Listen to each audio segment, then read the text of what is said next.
Welcome back everyone to another tutorial from techie.com. In this video, I'm going to show you how you can hide your profile from appearing on other users' page on Coffee Meets Bagel. So let's get started right away. First of all, open up the Coffee Meets Bagel application on your device, and after you are logged in, you will be taken into the home page, from which you can start matching right away. Now, within your application, you have various different settings that you can change.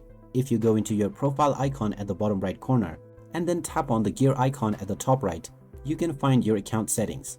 Now, if you have a premium subscription enabled, then you can turn on the incognito mode. While this mode is enabled, you will only get shown to people that you have liked yourself, and you will not appear on other people's feed.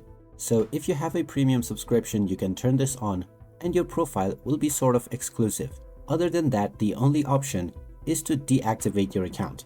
When you turn this toggle off, you will have the option to pause your account for a limited period of time.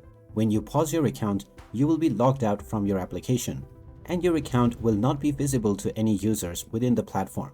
In order to once again resume, you will need to log back in, and only after you have logged back, your profile will be visible to other users. So that is how you can hide your profile from other users on the Coffee Meets Bagel app. If you find this video helpful, make sure to drop a like and subscribe to our channel for more tips and tutorials. Thanks for watching, and I will see you again in the next one.